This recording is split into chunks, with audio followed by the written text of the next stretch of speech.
Baik, kita mulai lagi kuliah kita terkait dengan farmasi forensik. Bagaimana kita belajar menyusun standar operasional prosedur bagi seorang apoteker yang akan bekerja di rumah sakit. Pembelajaran ini adalah hasil pendampingan dari kakak-kakak adik-adik, yaitu angkatan ke-19 atau di tahun 2020 kemarin. Nah, ini kelompoknya yang menyusun dan kita pandu timnya. Ini sebagai pembelajaran kepada adik-adik apoteker yang sekarang sedang mengambil mata kuliah farmasi forensik atau undang-undang etika kefarmasian. Kita belajar bagaimana menyusun SOP itu sendiri ketika adik-adik bekerja di rumah sakit. Sebelum kita menyusun, jelas kita harus tahu di mana kita kerjanya. Nah, di sini kalau kita lihat klasifikasi rumah sakit ada tipe D, tipe C, tipe B, tipe A. Berdasarkan Permenkes 56 2014 tentang klasifikasi perizinan dari rumah sakit. Ketika kita lihat tipe-tipenya, di mana tipe B ada apoteker yang diatur. Seperti misalnya, satu apoteker sebagai kepala instalasi farmasi rumah sakit. 4 apoteker yang ada di rawat jalan. 4 apoteker yang ada di rawat inap. Di mana 4 apoteker ini bekerja sebagai pelayanan farmasi klinik dalam drug delivery system dan juga menjalankan farmasi klinik dalam praktek kefarmasian. Apoteker 1 di IGD, 1 apoteker di ICU, 1 apoteker sebagai koordinator dalam penerimaan dan distribusi, dan 1 apoteker dalam komite. Nah, ini diatur berdasarkan jumlah apoteker sesuai dengan perizinan dari Permenkes. Selanjutnya, ketika kita lihat tempat bekerjanya apoteker rumah sakit B, khususnya pada sistem drug delivery service. Di sana ada pelayanan klinik, ada drug delivery system. Drug delivery system bisa unit dose dispensing atau daily unit dose dispensing atau yang lain. Nah, ini harus dipilih terlebih dahulu yang mana akan dikerjakan di rumah sakit tersebut. Kemudian ada rawat inap, kemudian lebih kecil khusus pada salah satu bangsa.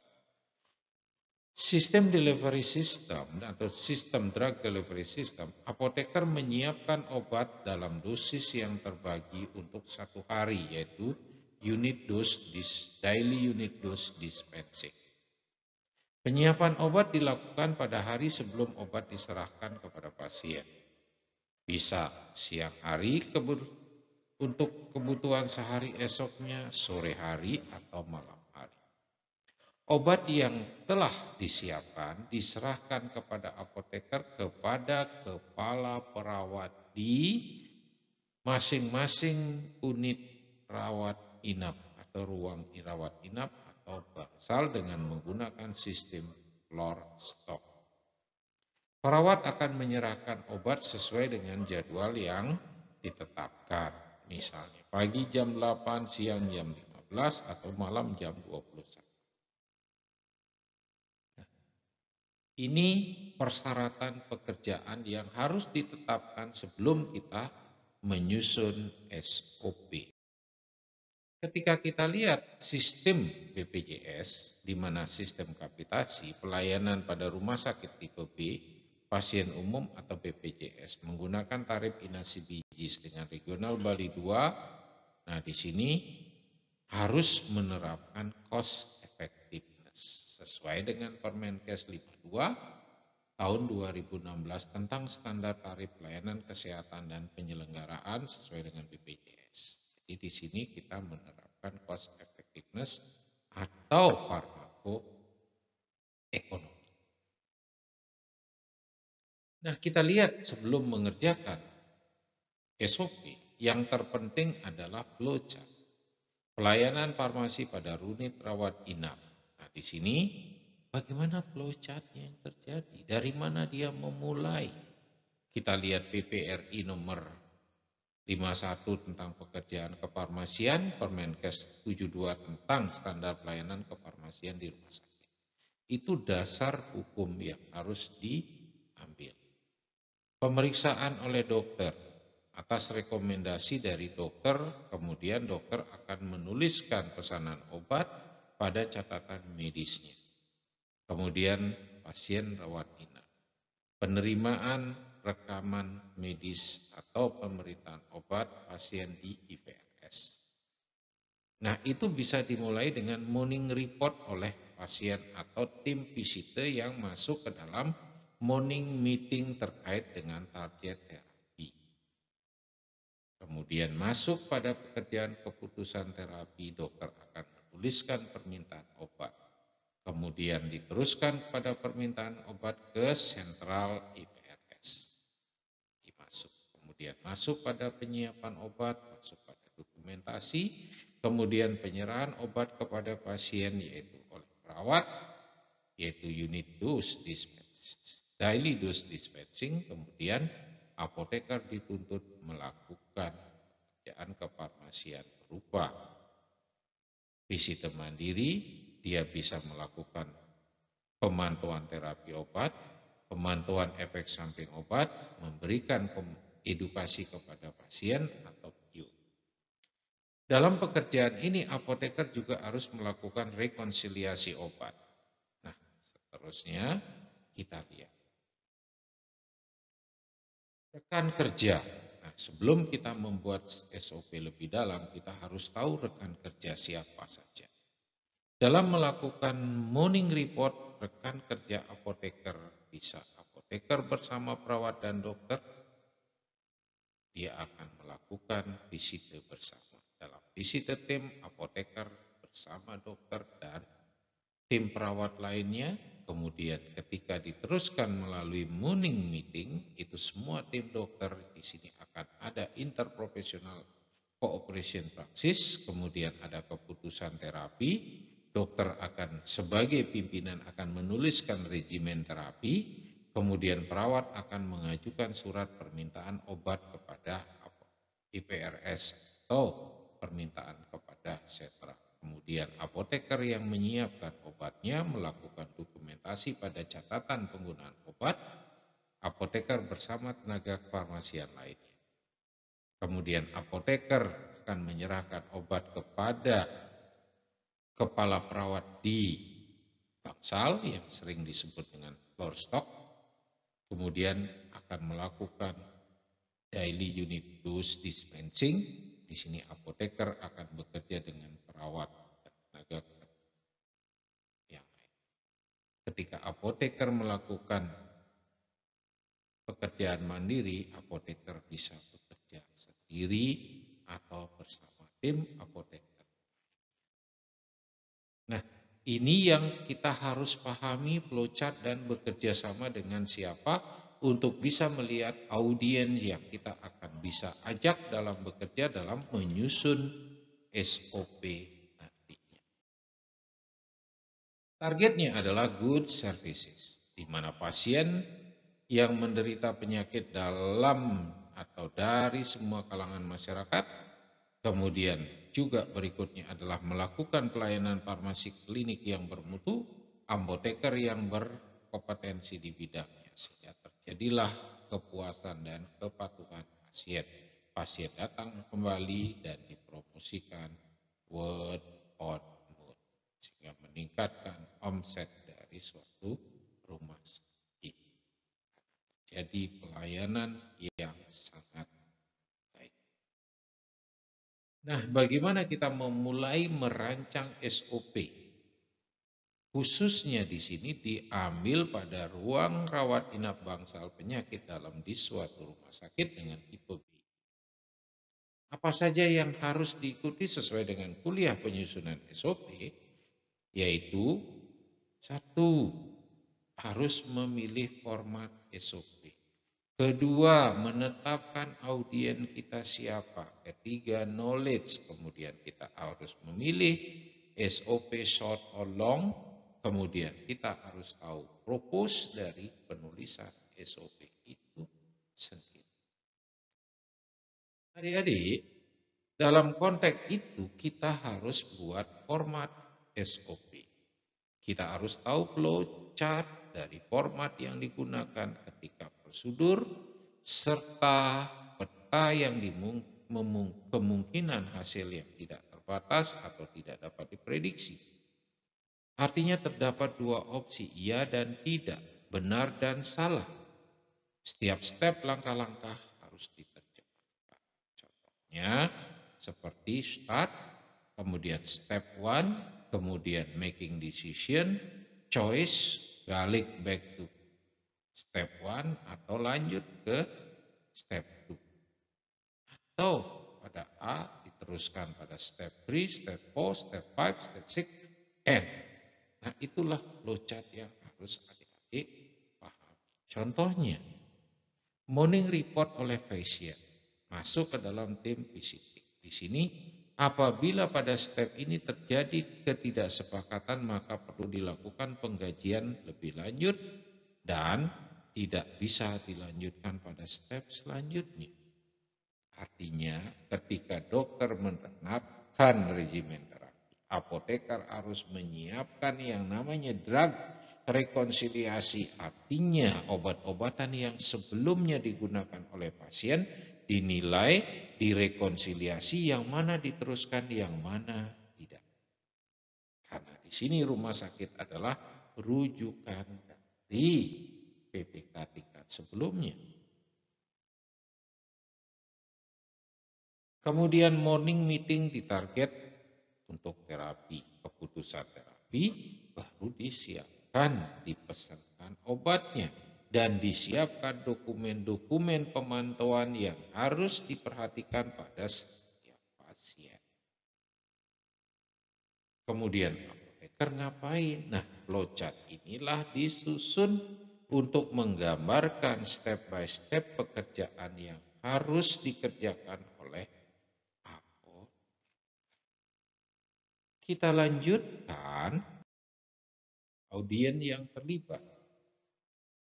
Sesuai dengan referensi, ada faktor pengetahuan telaah, kemampuan berbahasa, pengetahuan regulasi, sehingga kita memilih penulisan bahasa. Jumlah audien yang terlibat kira-kira dalam penulisan SOP dalam bentuk step by step pekerjaan dan pada pembagian eksekutor dengan jelas setiap proses itu harus apoteker, dokter, perawat, tenaga teknis kefarmasian, dan pasien itu merupakan audien dalam pekerjaan.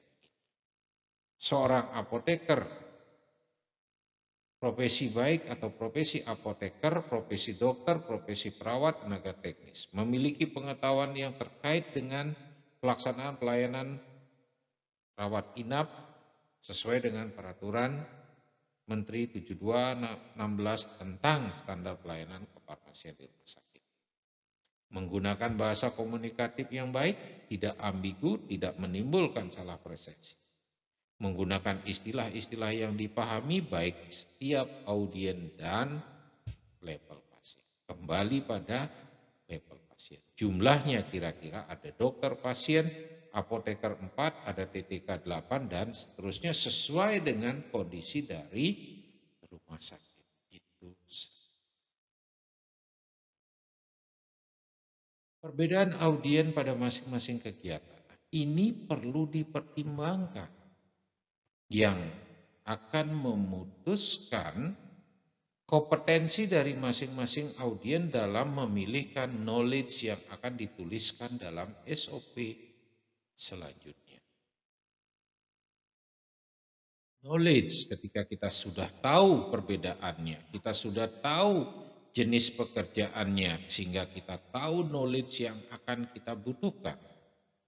Morning report, pengetahuan pelayanan kefarmasian mengenai interpretasi data klinik pasien, sehingga dapat menganalisa kondisi pasien berdasarkan medication record.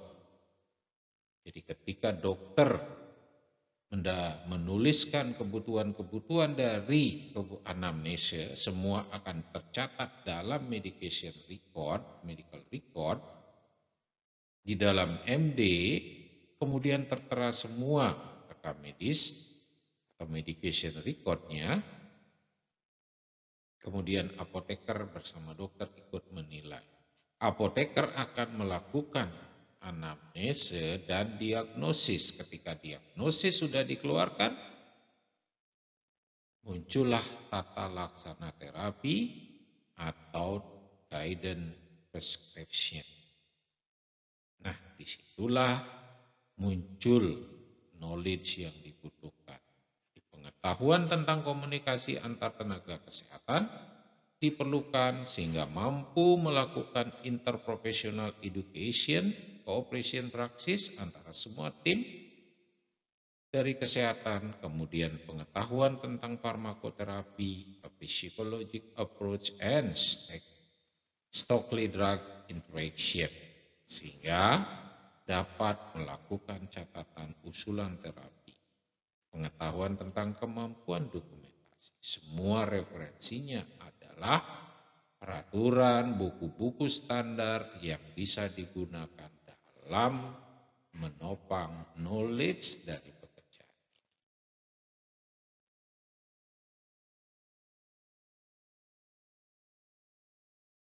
Baik, kita lanjutkan. Bagian dari knowledge di sini, pada setiap step harus digambarkan knowledge yang dibutuhkan. Ada visite misalnya. Pengetahuan pelayanan farmasi khususnya mengenai pedoman visite yang dituliskan dalam Kementerian RI tahun 2011 terkait dengan bagaimana pelayanan standar dalam visite. Pengetahuan komunikasi antar tenaga kesehatan, kemudian penggunaan obat yang rasional, yaitu khusus pada drug auditing, pengetahuan kemampuan dokumentasi.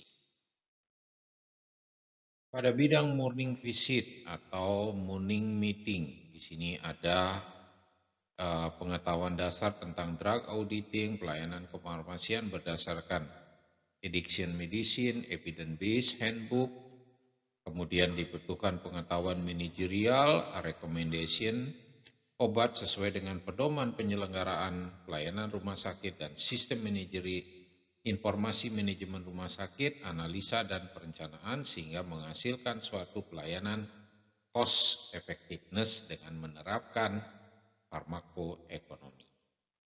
Pengetahuan tentang farmakoterapi, physiological approach, and Stokes drug interaction sehingga dapat melakukan suatu usulan terapi. Pengetahuan tentang komunikasi antar tenaga kesehatan sehingga mampu melakukan interprofessional education atau cooperation practice antar tenaga kesehatan. Pengetahuan yang efektif tentang identifikasi dan masalah sehingga mampu melakukan analisis tentang subjektif objektif assessment dan plan dari suatu pekerjaan drug auditing. Pengetahuan pelayanan farmasi klinik yang benar dan tepat, pengetahuan mengenai pembuatan dokumen dan kegiatan sesuai dengan standar pekerjaan, jika ada referensi yang dibutuhkan. Selanjutnya, knowledge yang dibutuhkan dalam penyiapan obat oleh apoteker, pengetahuan terkait dengan perundang-undangan, pengetahuan tentang aspek operandi, tentang meracik dan identifikasi obat, pengetahuan tentang daftar obat, tentang formularium, pengetahuan mekanisme tata kerja di rumah sakit, pengetahuan tentang manajemen dan kemampuan pencatatan dan dokumentasi khusus pada medication.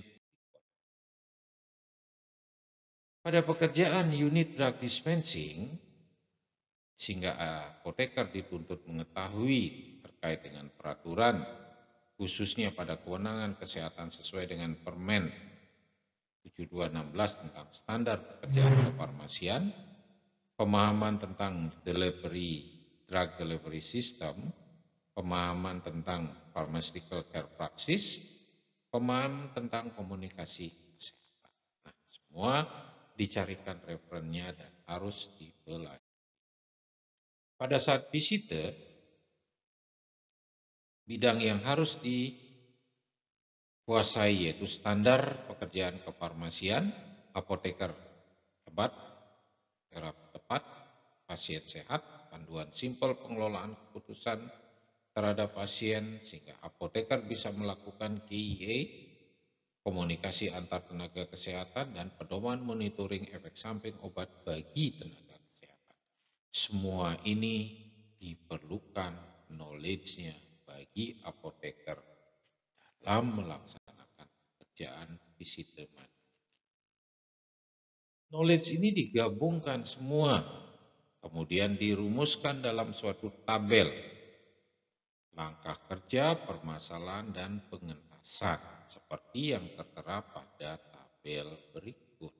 Adik-adik bisa lihat pada penerimaan rekam medis, pemeriksaan identitas pasien, dokumentasi, rekomendasi rekonsiliasi obat, kesalahan dalam pembacaan rekaman obat medis, apoteker harus menguasai terminologi medis, apoteker harus mampu melaksanakan pembacaan klinis dan interpretasi dari hasil pemeriksaan laboratorium. Khususnya pada diskusi terkait drug auditing, apoteker harus bisa berkomunikasi efektif dengan tenaga kesehatan lainnya, terutama dokter. Apoteker harus bisa menyelesaikan perselisihan pendapat, sehingga apoteker dalam pengentasannya menerima dan menghargai pendapat yang diberikan, menggunakan bahasa formal dan respect for others. Visite tim, jadwal, apoteker harus menetapkan jadwal yang tepat, melakukan koordinasi pengentasannya, melakukan diskusi. Morning meeting di sini keterbatasan waktu dengan pasien permasalahan.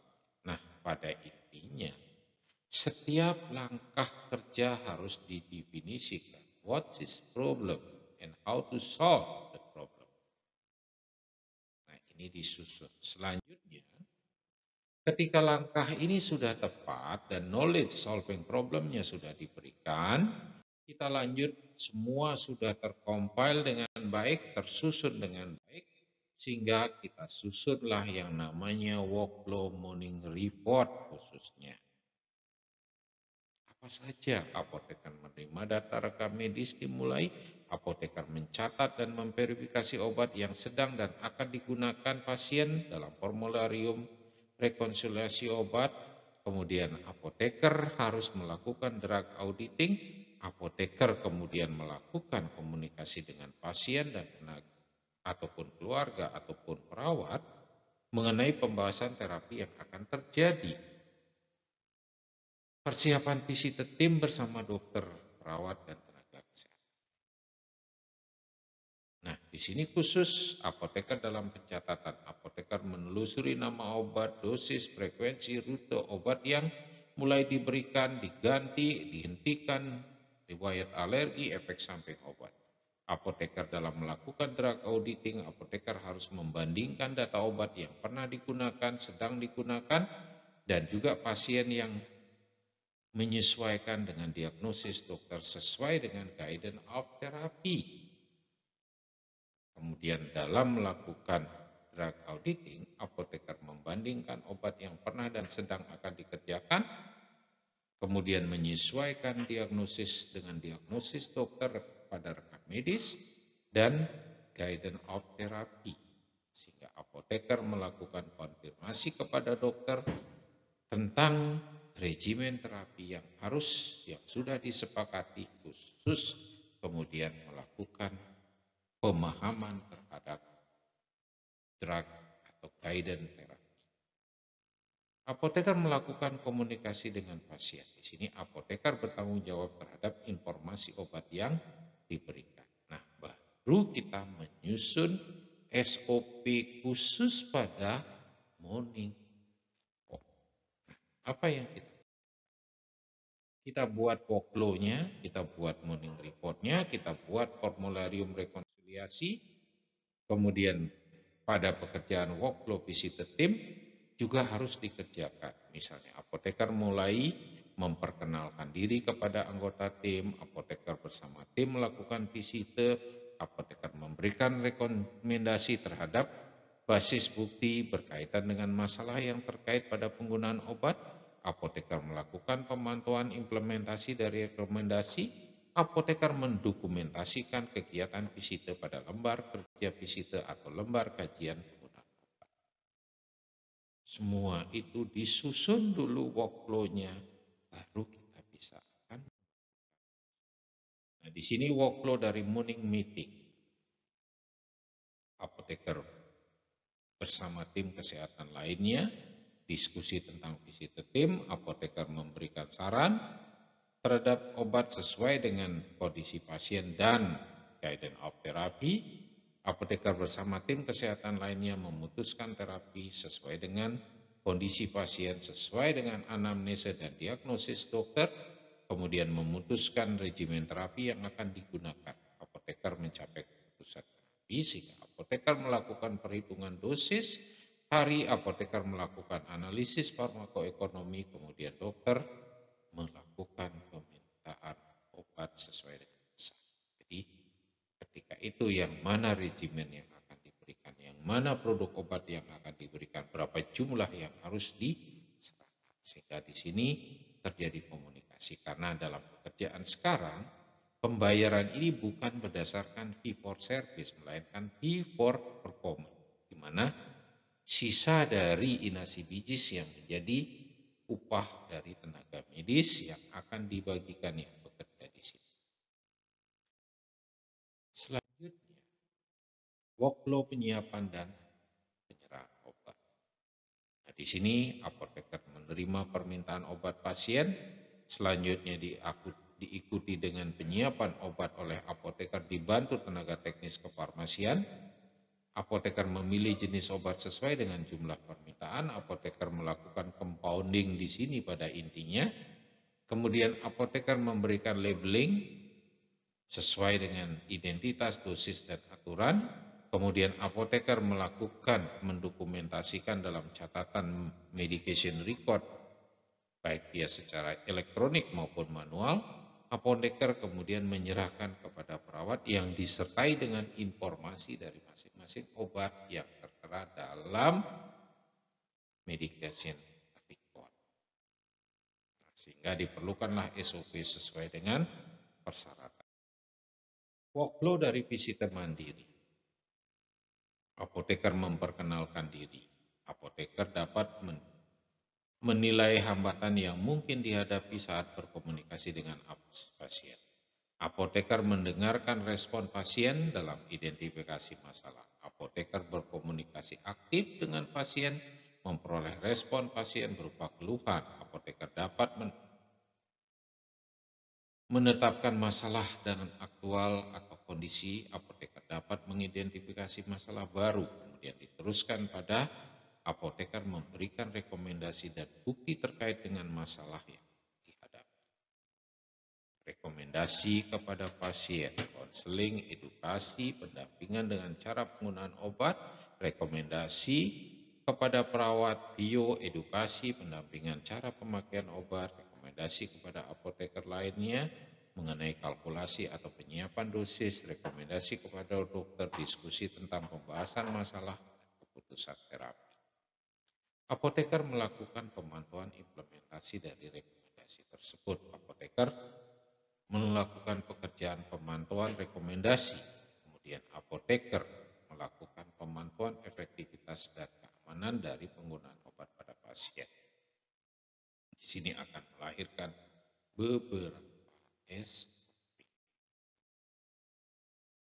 Adik-adik, workflow pada pemantauan terapi. Nah, seperti yang sudah dituliskan, semua disusun dengan rapi. Apoteker melakukan persiapan pencatatan, apoteker mengkaji terapi pasien dengan metode SOAP, apoteker melakukan evaluasi, apoteker mengkomunikasikan rekomendasi, apoteker mengisi dan menandatangani formulir jika kondisi pasien semua dicatat, pasien tidak menerima polifarmasi, pasien tidak dengan gangguan fungsi organ biasanya Perhatikan pasien geriatri, pasien dengan obat indeks terapi yang sempit, pasien menerima obat yang sering menyebabkan reaksi yang meningkat. Kondisi ini menjadi catatan pasien sehingga diperlukanlah formulir untuk melakukan pemantauan. Dari situ akan melahirkan SOP beberapa. Kita lanjut pada workflow penerimaan obat. Nah, di sini contoh catatan. Kemudian apoteker mengkaji obat pada interaksi polifarmasi, melakukan monitoring effectiveness terapi, melakukan rekomendasi dan terapi. Nah, ini catatan contoh yang diambil. Workflow monitoring efek samping obat. Apoteker akan melakukan pemantauan keluhan apa yang dirasakan oleh pasien. Apoteker tidak menerima keluhan pasien terkait dengan efek samping, apoteker memberikan rekomendasi selanjutnya. Apabila menerima, apoteker akan mencatat efek samping, kemudian melakukan penelusuran jenis obat dari pasien dengan meminta obat yang digunakan pasien, menelusuri dari rekam medis, apoteker mencatat apa ada atau tidaknya alergi, kemudian apoteker memberikan KIA. Kemudian memasukkan dalam catatan pendampingan yaitu lembar meso, kemudian melaporkan kepada BPOM, menyerahkan lembar meso di rumah sakit. Ini workflow yang harus disiapkan, dicari sebelum melakukan. Ini contoh dari formulir monitoring. Workflow dari konseling. Nah, disusun dengan baik dari workflow. Di sini adik-adik bisa lihat step by step yang harus dikerjakan yang dikumpulkan dan disurvei di masyarakat. Disurvei di rumah sakit. Nah, secara teoritis, apoteker membaca rekam medis pasien, apoteker melakukan seleksi pasien berdasarkan priority, apoteker mempersiapkan pertanyaan konseling, apoteker datang ke ruang rawat inap, apoteker melakukan perkenalan diri, apoteker mendiskusikan kepada pasien tentang informasi, apoteker berdiskusi dalam pencegahan dan pemecahan masalah. Selesai atau masih ada masalah, di mana apoteker melanjutkan dengan memastikan pasien telah mendapatkan informasi dengan baik, kemudian apoteker menutup diskusi, kemudian selesai. Nah, semua dari diskusi ini harus dilakukan workflow-nya dengan baik dan dicatat apa kira-kira masalah yang dihadapi ketika kita akan melakukan pencatatan. Nah, semua ini harus dikompil satu persatu dan direncanakan apa saja yang diperlukan, kemudian workflow dalam memberikan informasi pada waktu. Di sini pelan-pelan adik-adik harus siap. Jadi adik-adik bisa lihat nanti slide yang Bapak dapatkan, Bapak bimbing, kemudian kita akan bagikan kepada adik-adik dalam proses pembelajaran. Sehingga disusunlah step by step dari workflow yang harus dikerjakan dan seterusnya. Workflow dalam pelayanan farmasi klinik. Nah, semua ini tersusun dengan rapi, direncanakan, akan dikerjakan apa saja yang harus dikerjakan. Ini baru kita pikirkan, apakah kita berpikir menulis short atau long form, SOP yang diaplikasikan oleh personal audience, kemudian SOP yang mudah dipahami, SOP yang memiliki potensi drug delivery system, mampu menjalankan drug delivery system service, kemudian pada peserta mengawal protokol pelayanan kesehatan farmasi, SOP dibuat dalam bahasa efektif, SOP mudah dipahami, SOP mudah diterapkan dan tidak menimbulkan nas. Sehingga dibuatlah kira-kira short form. Propus dari SOP, SOP morning report, SOP visite, SOP morning meeting, SOP pelayanan penyiapan obat, SOP dispensing, SOP mandiri.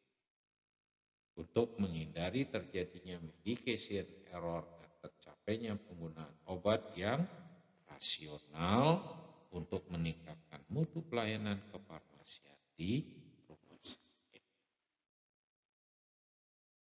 Baru kita akan berpikir writing SOP.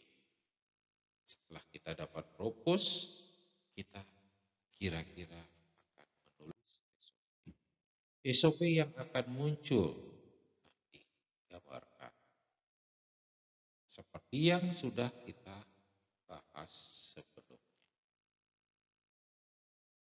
Cover the necessary material. Baru kita kumpulkan masing-masing material yang akan dibutuhkan seperti morning report, title page, reference, semua dikumpulkan, judul, SOP, dan segala macamnya.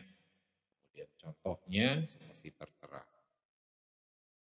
Siapa rumah sakitnya, dokumennya nomor berapa, revisi ke berapa jenis halamannya, penoromaran, tanggal, disetujui oleh siapa, dan direktur yang selanjutnya. Kita buat juga hal yang sama pada masing SOP report, kemudian contohnya, kemudian SOP yang lainnya, kita buat judulnya, contohnya, penyiapan obat, juga hal yang sama, contohnya SOP dispensing, kemudian selanjutnya SOP visite mandiri, kemudian yang berikutnya pastikan kelengkapan prosedur, writing concise and easy to read. Lalu kita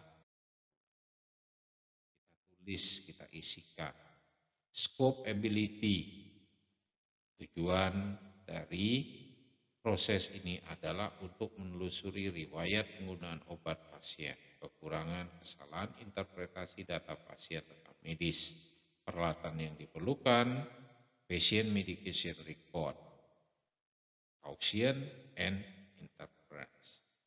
Jadi kemungkinan dapat terjadi kesalahan dalam pembacaan. Prosedur morning report. Di sini ada prosedur yang harus diberikan dari 1 sampai 9. Ya, apa saja prosedur-prosedur yang harus dikerjakan khususnya dalam SOP. Pembuatan prosedur yang ringkas dan mudah dibaca. Pasien dapat mencatat rekam medis berupa subjektif, objektif, asesmen terapi meliputi patient information, patient assessment, dan drug auditing. Jadi ada terminologi, patient information, assessment, dan drug. Nah, dibutuhkanlah data rekam medis, nama pasien, usia, dan sebagainya. Mengidentifikasi tentang kondisi pasien berdasarkan informasi yang didapat, mengidentifikasi masalah dan tindakan yang akan dilakukan berdasarkan informasi.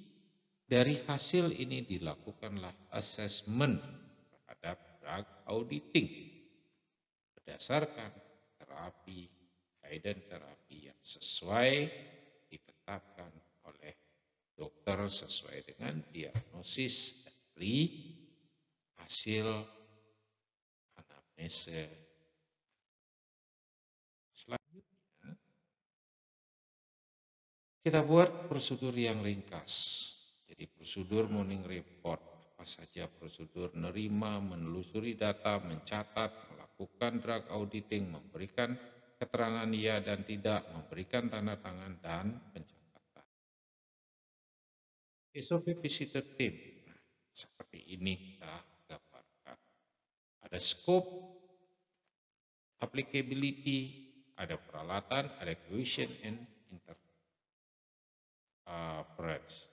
Tujuannya apa, kekurangan, formulir, kemudian ada prosedur. Nah, seperti pada sebelumnya, apa saja step by step yang harus dikerjakan, adik-adik harus catat. Kemudian harus dibuat pekerjaannya dengan concise, dibayangkan apa saja pekerjaan-pekerjaan yang harus dikerjakan. SOP, morning report juga hal yang sama, kemudian bagaimana mendapatkan data, dan seterusnya. Ya. Penyiapan obat juga hal yang sama disusun. Nah, ini nanti bisa dikembangkan menjadi tugas mandiri yang harus dikerjakan oleh masing-masing apoteker dalam belajar menyusun SOP. Contohnya dalam prosedur penyiapan obat. Kemudian pembuatan prosedur yang ringkas mudah dibaca, SOP dispensing apa saja yang harus dikerjakan. Ya, adik bisa harus siapkan di sini prosedurnya, kemudian membuat bahasa yang ringkas, SOP mandiri, visite mandiri, kemudian prosedur ringkas seperti apa, baru kita merencanakan wawancara pada audiens. Jadi, lakukanlah diskusi dan wawancara dengan audien yang terlibat dalam pembuatan SOP, berdiskusi dan menanyakan terkait dengan tugas dan tanggung jawab audien saat bekerja sesuai dengan bidang pekerjaannya, kemudian diteruskan pada SOP, dipastikan dapat diterapkan, baru kita siapkan. Nah, selanjutnya, break up the text to the short chart. Jadi, buatlah prosedur selangkah short chart morning report yang simple. Apa saja, sehingga kita bisa buatkan step by step pekerjaan, keputusan ya dan tidak. Nah, masukkan. Itu, ini short chart tim, ini short chart dari morning meeting, ini short chart dari penyiapan, shortcut dari penyiapan obat, ini shortcut dari dispensing suatu obat. Apa saja yang harus dikerjakan? Ini shortcut dari visite mandiri. Dan selanjutnya baru kita lakukan kasih dokumen kontrol. Kita siapkan dokumen kontrolnya. Ada A1, kode A berarti SOP. Morning report 1 artinya kode dokumen pada pertama, belum dilakukan revisi dan seterusnya. Penomorannya. Baru kita buat SOP-nya. Masukkan dia ke dalam SOP pekerjaan tersebut. Disusun sesuai dengan baru kita lakukan ensuring success and accuracy. Selanjutnya, test the procedure. Test the procedure menguji prosedur pada seorang yang belum pernah melakukan prosedur sebelumnya. Lakukan kepada beberapa orang. Lakukan wawancara kepada beberapa orang yang tidak mengetahui tentang SOP. Dapatkan hasil wawancara. Hasil wawancara bisa perwakilan umum satu, permasalahan yang muncul. Kemudian diteruskan pada pengentasan. Sehingga di sini dipastikan bahwa SOP Anda bisa dibaca dan dipahami oleh setiap orang yang akan membaca. Seterusnya. Baru kita masuk pada have the SOP reviewed by those who actually to do the procedure. Baru kita lakukan pada orang yang memang benar ingin bisa dan mengerjakan biasa pekerjaan tersebut. Ujikan prosedur pada seorang yang akan melakukan SOP terkait. Kemudian dilakukan pada beberapa orang. Lakukan wawancara pada beberapa orang yang akan terlibat dalam pekerjaan pada SOP tersebut. Akan mendapatkan hasil wawancara. Ini audien 1, kemudian mendapatkan hasil wawancara pada pasien, dokumentasi kegiatannya, ini audiens 2, dan seterusnya. Baru kita masuk pada langkah yang ketiga, have the SOP reviewed by your advisor and quality assurance team. Nah, sinilah dimasukkan bahwa kamu sudah mendapatkan SOP yang sudah diaudit oleh orang yang menjadi advisor dari Anda, sehingga dia akan membubuhkan tanda tangannya, sehingga dia sudah melakukan audit. Dilakukan review oleh advisor, dia akan melakukan pengujian pada orang awam, kemudian melakukan identifikasi permasalahan sesuai tidak sesuai, kemudian identifikasi permasalahan, kemudian dilakukanlah review. Hasilnya once approved and start implementing your SOP. Ketika itu baru di-approve, baru Anda akan siap menerapkan SOP Anda. Nah, demikianlah susunan dari tata cara penulisan SOP yang adik-adik harus pahami, sehingga adik-adik bisa menyusun SOP ketika adik-adik bekerja sebagai apoteker di tempat kerja. Terima kasih adik-adik sudah menyimak video singkat ini sebagai bahan pembelajaran dalam farmasi forensik. Sampai jumpa pada video-video yang lainnya.